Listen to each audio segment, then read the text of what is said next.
Star Wars Rogue One is here, and I'm not gonna see it. This is why I'm not gonna see Rogue One. Don't worry, I'm not gonna go into full nerd mode here and argue about midichlorians or whether Han shot first or anything like that. Yes, I am a huge fanboy, but in order to be fair, I'm not gonna reference any canon outside of the movies. I'm just gonna use good old-fashioned logic based on what was already established in the previous movies. No books, no comics, not even the TV shows. Well, maybe the TV shows, because they were kind of awesome. Besides, Disney already decided to throw out 30 years of book canon, so at this point, comparing the movies to the books is really a waste of time. And before I get into this, yes, we all know that the prequels and the original trilogy both had their own set of problems. Yes, Return of the Jedi was originally supposed to take place on Chewbacca's home planet with other Wookiees, but George Lucas wanted to sell cuddly little toys to children, so Ewoks. And yes, Luke and Leia were not supposed to be brother and sister until Lucas decided to make a last-second change in the script right before filming Return of the Jedi. So, there's that. And yes, the prequels have Jar Jar, midichlorians, bland performances, way too much CGI, a complicated trade deal at the beginning of them. The point is, every movie has its problems, and sometimes we can let those problems go, and other times we can't. I would like to point out that these are my opinions. These are my personal preferences. You don't have to agree with me. I know that everybody nowadays thinks they live in a society in which you can tell somebody else that their opinions and personal preferences are wrong, but newsflash, they aren't. When you think about Star Wars, what is the first thing you think of? What was the biggest part of it that made you fall in love with it? It had amazing space battles. Almost every sci-fi movie that takes place in space has space battles. Dude, I only watch it to see the rebellion fight off the evil imperialistic establishment. All those stormtroopers need to, check their white privilege. There are also tons of movies about overthrowing a fascist dictatorship. Well, I like the quirky characters, like R2-D2 and Yoda. Yeah, nothing says sci-fi like a Muppet and a metalhead. Hello, Jack Sparrow, the Joker, Christopher Walken in anything he's in. Quirky characters are a dime a dozen. They're not that special. Well, Darth Vader is the coolest villain ever. Debatable. Well, I only watch Star Wars because I love the funny dynamic between Han and Chewie. If Chewie is your reason for loving Star Wars, then I highly recommend that you watch the Star Wars Christmas special. Seriously, the first 10 or 15 minutes of it is a bunch of Wookiees talking to each other with 0 subtitles. Trust me, you'll love it. Personally, I was sucked into Star Wars because of the Force. The philosophy of the Jedi. Yes, I completely enjoyed learning the legends behind every Jedi and seeing them overcome trials and tribulations and seeing all the amazing lightsaber battles. But the part that hooked me was the Force. Seeing the Jedi learning to use the Force for good, while seeing the Sith use the Force for evil in their own personal gains. Whenever a Jedi would go up against stormtroopers or bounty hunters, or if a Sith would go up against a bunch of rebel soldiers, of course I would be into it because of a stereotypical testosterone-fueled love for action movies. Who doesn't? But man, whenever a Jedi went up against a Sith and the Sith was taunting him with twisted doctrine, or if Yoda was teaching Luke on Dagobah, I was glued to the screen. I love the religion behind the Force. I love the mysticism behind what gives the Jedi their superpowers. It's not just another story where a single character gets their superpower at birth, or from radioactive toxic waste, or illegal government experiments. The Force is a power that affects everybody in that universe, and anybody can learn it if they are mature enough and dedicated enough to commit intense study and time to it. And we're gonna get to that later, too. I love the Jedi doctrines about righteousness and sin that parallel real faith, and I am also fascinated by what it gets completely backward. If you are not with me, then you are my enemy. Only a Sith deals in absolute. Wait, is that not an absolute in itself? Oh, yes. Right. Or how about when Yoda tells Luke, "Once you start down the dark path, forever will it dominate your destiny. Consume you it will." At that point, Luke should have been like, wait, if it dominates you and consumes you forever, then how am I able to bring my dad back to the light side right before he dies? I mean, he actually tells me that I saved him. You and Obi-Wan actually stand right next to him as ghost buddies like nothing ever happened. We do? Well, rest I need. Yes. Rest. Forever sleep. Still, despite the flaws in the Jedi doctrine, the concept of the Force and those who used it was very refreshing to me as a kid. Which brings me to why I won't be seeing Rogue One. Rogue One has been advertised as a gritty, adult-oriented war drama focusing on the rebellion trying to get the Death Star plans from the Empire. I don't care. Seriously, I do not have an ounce of interest in watching the underdog army fight the superior army and come out victorious. Come on, man. Like, it says Star Wars in the title. It's got the word war right there in the title, man. Like, it's all about war, man. That is a completely valid point, and you guys are not wrong for making it. This just brings me back to my personal preference. I want to see movies about the Force, the Jedi, the Sith, and people studying the Force to become a Jedi or Sith. Think about it. We started off with a trilogy of movies focusing on a young man that was learning about the Force and growing into a Jedi Master that would eventually take down the Sith. Then, we got 3 prequels showing the Jedi numbering in the thousands and having a temple and a place in politics, and they had a larger impact on the universe around them. Then you got a reboot of A New Hope, with a tantrum-throwing, immature, lightsaber-wielding loser as the villain. Now, we get a spin-off movie with no Jedi in it whatsoever, nobody studying the Force at all, and a minor role for Darth freaking Vader. Why?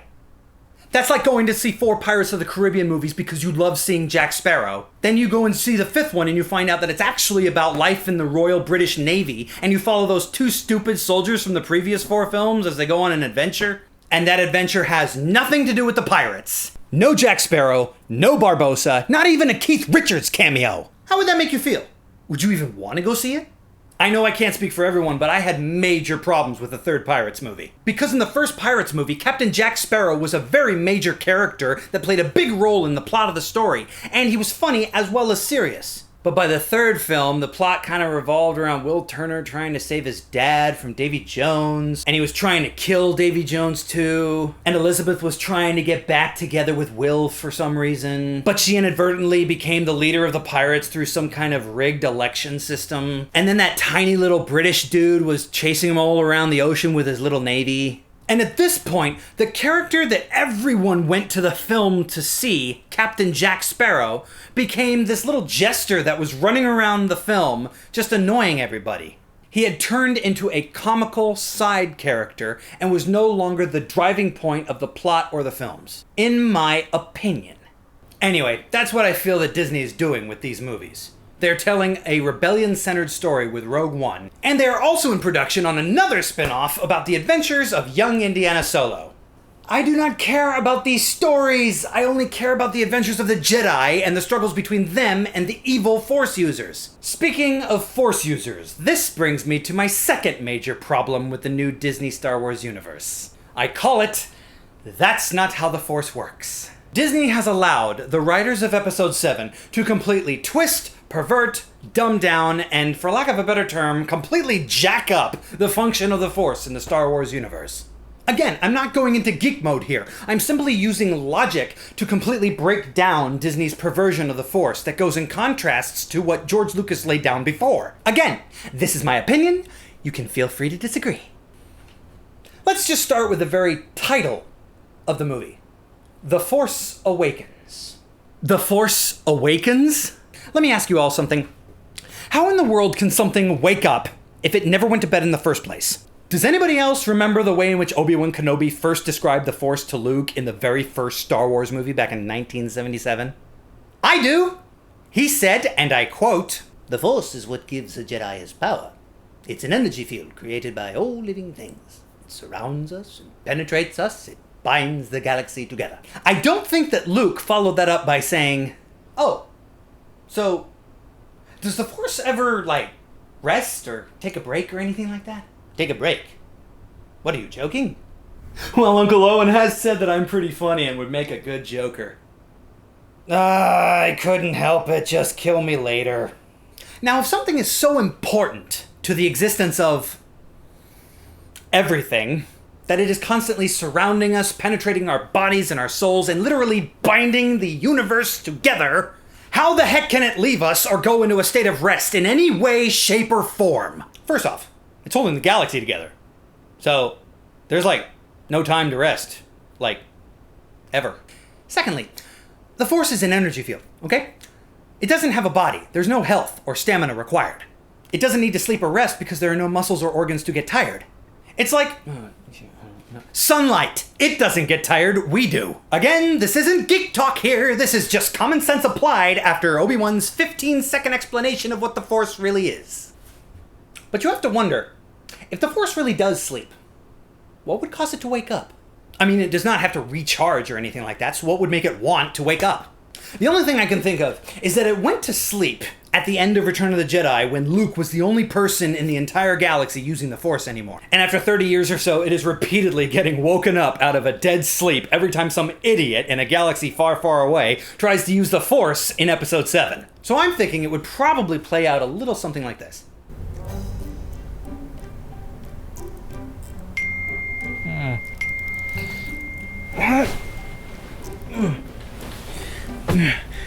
Resistance pilot needs help keeping a dark Jedi from reading his mind. No, he's a Jedi. You're not. Besides, I have to pilot before. That didn't turn out so well.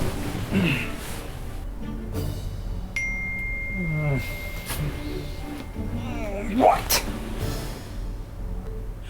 Scavenger Girl is frozen by dark Jedi in the forest. Duh, he's a Jedi. You're not. Sorry, dear. Tough luck. Good luck, though.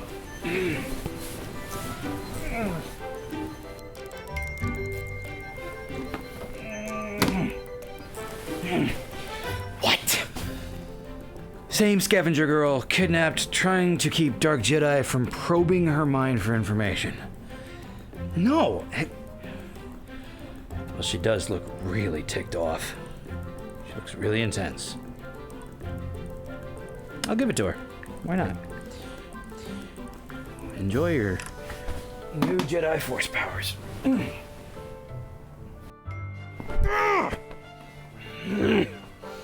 Scavenger Girl needs Force powers to... Really? The same chick? Needs Force powers and lightsaber skills to defeat Dark Jedi in the snow. No. Well, I've never helped a noob with no training before. Who knows? Could be fun. Alright. I'm up. Now, getting back to who's able to use the Force and who isn't. Let me make one thing perfectly clear, okay? I do not care what race the protagonist of a story is. He does not have to be white. And I do not care what gender the protagonist of the story is. It does not have to be a man. But whether you are white or black, man or woman, nobody in the Star Wars universe is able to learn to use the Force in a weekend with no mentor whatsoever. Lucas spent 6 films establishing a lore in which every person who used the Force had to be taught first and study their butts off for years. Luke Skywalker, Obi-Wan Kenobi, Qui-Gon Jinn, heck, even the villains had to be taught. When Darth Maul first ambushed Qui-Gon Jinn in Phantom Menace, Qui-Gon Jinn said about Darth Maul that he was well trained in the Jedi arts. The Force provided young Anakin with reasonably quick reflexes, which helped him when he was doing his pod races. But he couldn't go around Force choking every bully that picked on him.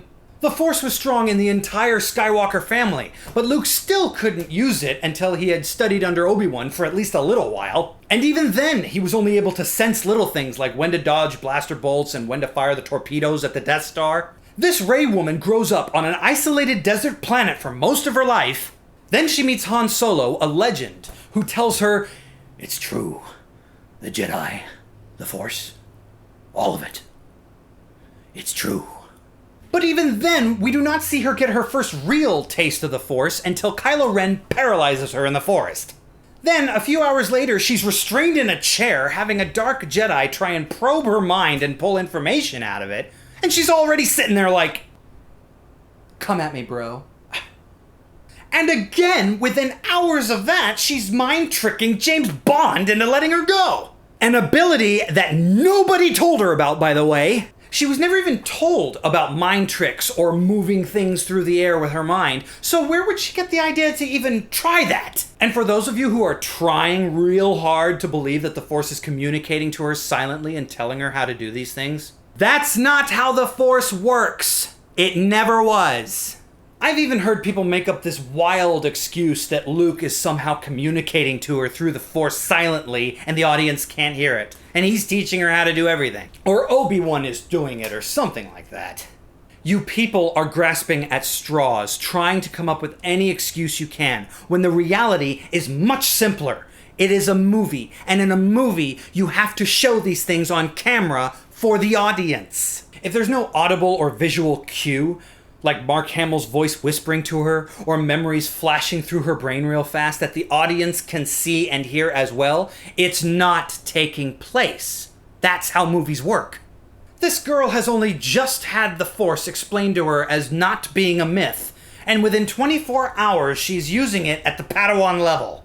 That's like if some Amish kid grew up in the middle of the United States, and when he grew up, he decided he wanted to take a trip to Italy. And when he got there, he saw some guy doing computer programming on a laptop at a coffee shop. And he thought, I would really like to do that. No, I want to do that more than anything. I really want it with all of my heart and soul.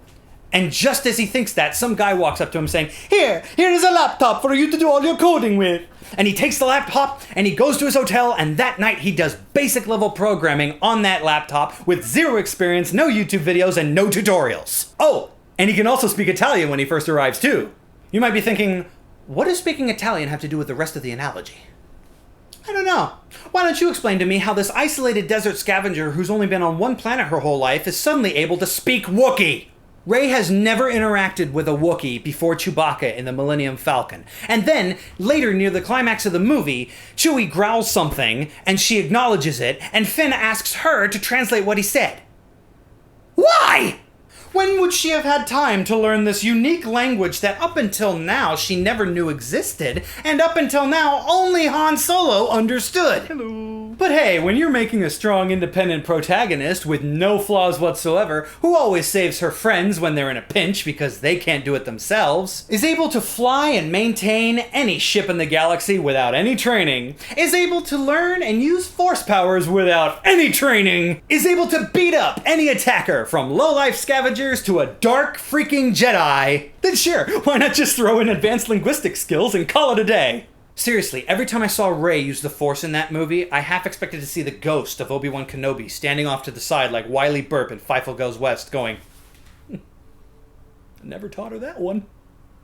You know, come to think of it, maybe that's why she didn't want anybody to hold her hands while she ran. She was probably afraid that they were going to inadvertently absorb some of her organically grown homemade Force powers.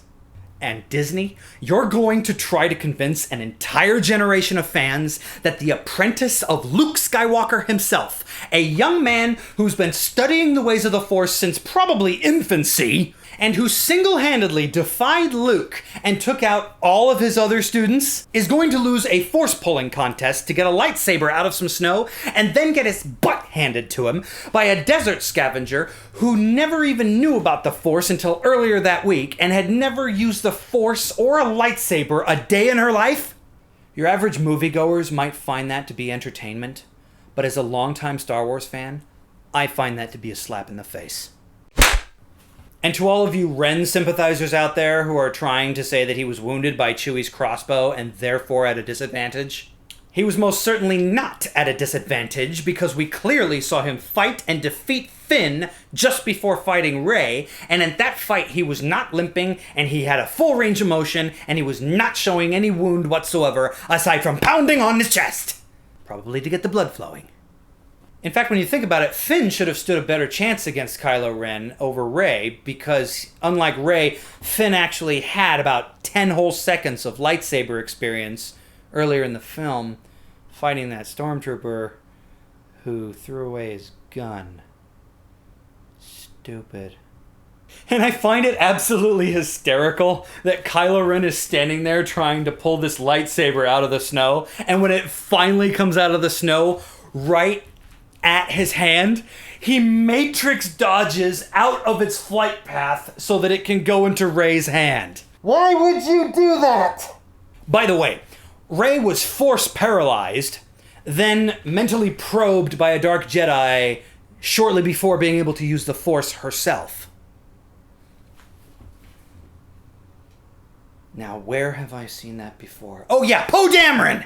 Within the first 10 minutes of this film, this non-Jedi Resistance pilot has the exact same exposure to the Force that Rey does later, yet he doesn't develop any affinity with the Force. What's up with that? Isn't that the new Disney standard for learning the Force now? Being told that it exists and then seeing somebody use it around you or on you? If that's the case, then not only should Poe be good with using the Force at the Padawan level, but so should every single First Order stormtrooper that's ever seen Kylo Ren throw a temper tantrum. And don't get me started about how the sister of Luke Skywalker, the daughter of Darth Vader, General Leia, still has absolutely no Force powers whatsoever. That's sexist. Leia Organa Solo, sensing when friends and family are in danger since 1980, but not learning anything else since then. Heck, Han Solo should definitely have Force powers after seeing Luke Skywalker lift C-3PO in a chair on Endor. Come to think of it, so should half the Ewok population. That would be really funny. All of this is to say that I will not be seeing Rogue One. Probably ever. And I am going to give Disney one more shot with Episode 8. But if they continue to change George Lucas's vision of the academic nature of the Force, then I will wash my hands of it all and enjoy the old canon forever. I hope you enjoyed this video, but if you didn't, or if you were mildly offended, check this out. You feel that? Nothing happened. You're still alive. I hope you all enjoy Rogue One, I really do. But as for me, I can't wait to see Sing. Oh yeah, it's gonna be awesome. Don't forget to like and subscribe to our YouTube channel at R3 Shorts. Thanks for watching, and be on the lookout for more of our fun videos.